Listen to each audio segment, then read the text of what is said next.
Welcome in, ladies and gentlemen. Canfield Coach's Corner. We are at Coca's Pizza again this year. Thanks to Steve Coca. We greatly appreciate all your support for Canfield Sports and YSN. And we are here, Canfield Golf, with, did you just say the most tenured coach and in the program? and that's a funny word for old. Yes. Yeah. Coach Mike, when you the golf gets started faster and quicker than any other sport, almost We're about halfway halfway done. over by the time football starts and some of the other sports. Yes. For you, when you think about, golf and kind of the notoriety it's had since COVID, and the sport has shot up, how has your job changed from that standpoint? It's actually become harder because it's harder. So many people started playing golf. So many people started getting on our course. And our course is, I'm going to give a huge shout out to Brian Tolnar and Stacy Butler at Mill Creek. They go above and beyond on every single thing they do, and that they are a treasure that we have with our Mill Creek Park. But it's just so difficult to get on anymore. There's so many teams. I think that course has 9 different teams that play there, including YSU when they play certain times.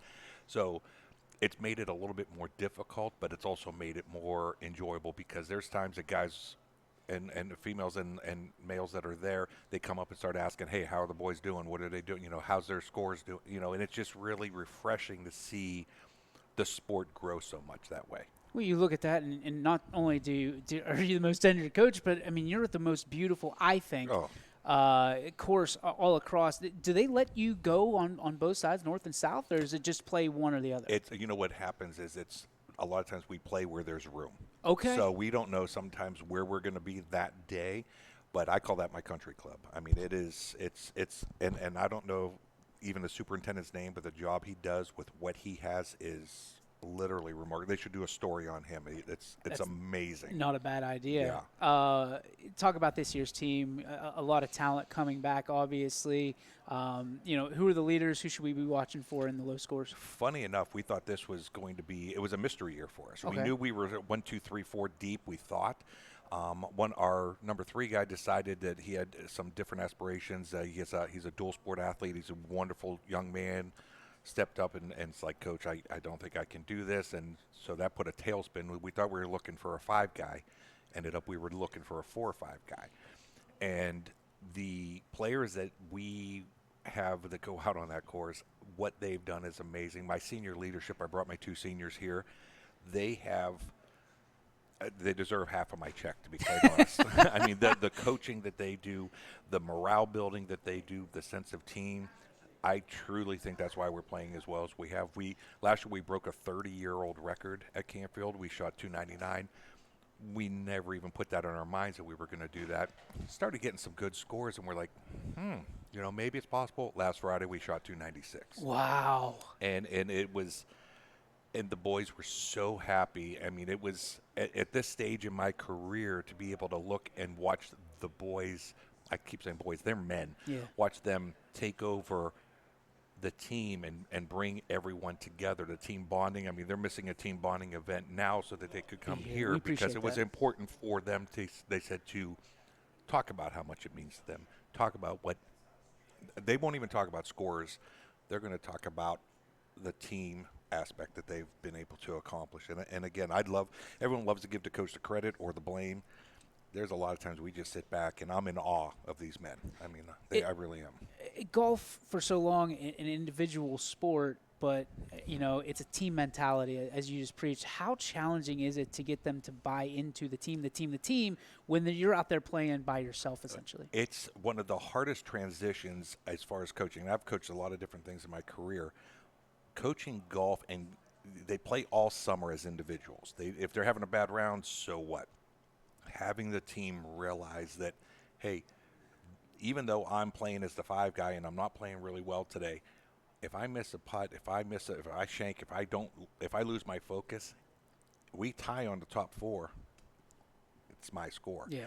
And getting the team mentality, it puts a whole new spin. And golf's very different. In basketball, boom, boom, everything's moving. It's more reaction, and you have to have all of the fundamentals that go with that game. Golf, you have way too much time. Yeah. You have too much time. If you hit a bad shot, you're walking up, I got to make this up. So the mentality of the mental aspect of playing golf is really the hardest part. I don't work on swings. Yeah. Ever. I don't touch. All these kids have. They could all beat me. Yeah. I tell them. I said, you are a better golfer. I know golf. Okay. I know high school golf. So you're right. I mean, it's the team mentality in golf is one of the biggest things. And when you get to talk to Coach Conley, Yeah.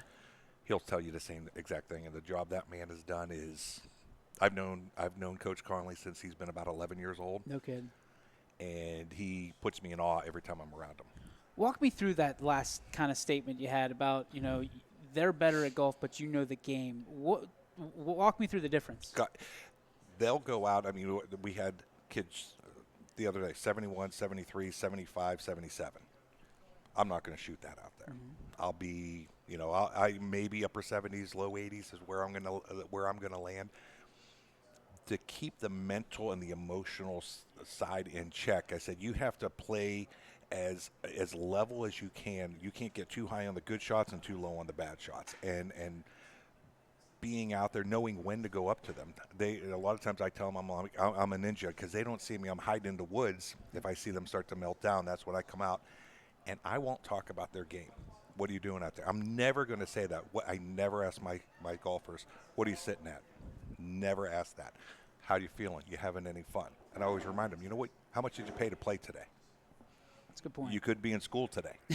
And they're like, oh, and if I can get them to laugh of it, most of the time, taking the tenseness out of your body releases so much. Sure. And if I say, get back to basics, get back to what you know is going to make that good shot. And I don't think I'm the best golf coach in the whole wide world, but I've learned a lot from them. Who did you learn from? George Kessner out at when I started at Boardman, Bob Banks, legend at Mooney. Matt Morgan was phenomenal at Ursuline. And one thing is funny because all the golf coaches around here, we kind of laugh. There's really no jerks that we deal with. Yeah. Like the golf coaching community, they root for my kids. John out at Howland, he showed up last year. We made it to districts. I look out on the green. Boom, he's there. He drove up to Pine Hills in Hinckley, Ohio to watch our boys play. Wow. That's the type of guys I get to work with and coach against. I root it hard for them. Our boys, they know each other. They're they want to beat each other. Yeah. Listen, I don't like losing to anybody. Sure. But hey, we're playing tiddlywinks. I want to beat you. But if you win, that's okay. All right, we got two of your guys here tonight. Talk to me about who they are and why they mean so much to this team. Carson Afaris and Topher Drumbetta, and they've been with me since. I teach 7th grade, so I could see them when they're literally babies. So you're recruiting in 7th grade. I love it. I tell you what, I'm brainwashing everyone I can. I always tell people I get paid to make fun of children. It's a wonderful job. But these two gentlemen that you're going to find, when you talk to them, you're going to find out they just don't care about individual accolades. And both of them have gone through ebb and flow, ups and downs on their game, ups and downs on how they feel about themselves. Last year for both of them was not a good year. It was, they had aspirations up here, and the performance, I think the stress, the pressure, everything they tried to do backfired, and they both came to me and they said, I got a different mentality this year. I'm a senior. I'm going to have fun. I'm going to help lead this team. And when I say it as a joke about them, and I'm not giving them half my salary. My wife will beat me up. But having them, it's like having two other, and I don't want to use the word coach because it's a little bit of it's just I have an advantage. Like a mentorship. Yes. Yeah. I have such an advantage that other coaches, I don't know if they have that or not. It's been such a blessing, a gift, whatever you want to call it. Yeah. I'm just lucky that these young men are in my life, and I hope I'm able to be there for them, and long after they're done with their golf career. They're good people. This team, if you were to give them a calling card and hang your hat on something, their strength and their weakness, what would it be? I would say their strength and their weakness is it all starts. Their strength all starts from within. They believe and want each other to do well. Okay. We have two sophomores that have just stepped up. Danny Chaplow is playing crazy. Nathan Miller I don't even know where his ceiling is. I don't know if you've ever been around Mickey Fairways, Mick Ambrose. Mm-mm. He plays like an old man, and he just scores like you wouldn't believe. His short game's you call better Mickey than Fairways? Yes, I love it. Yes, Mickey Fairways. He's wonderful, and I made the mistake probably 2 tournaments ago. I said you were delightfully uneventful, and since then his scores have been going like he had. Let's put it this way: this kid in 3 years of golf never had a double bogey. Wow. Last week on Friday when we set the record, he had 2, and still shot 75. My goodness. Just going for it, or like? He'd had some bad breaks. He had a bad landing in the sand trap, and it was a lip. He couldn't get it. It was just 2 years ago. I don't know if he would have played through that. His mental aspect. He's only a junior. I mean, we are still very, very good. Losing these 2, I hope that we have people to step up. But I'm telling you, Danny Chaplow has bought into the team aspect of everything. Mason McClure. We just have good young men doing good things. Incredible. Coach, thank you so much for your time. Appreciate it. Can't wait to talk to the guys and hear so much about you, I'm sure, and your leadership. Thank you so much. Appreciate you. Thank you.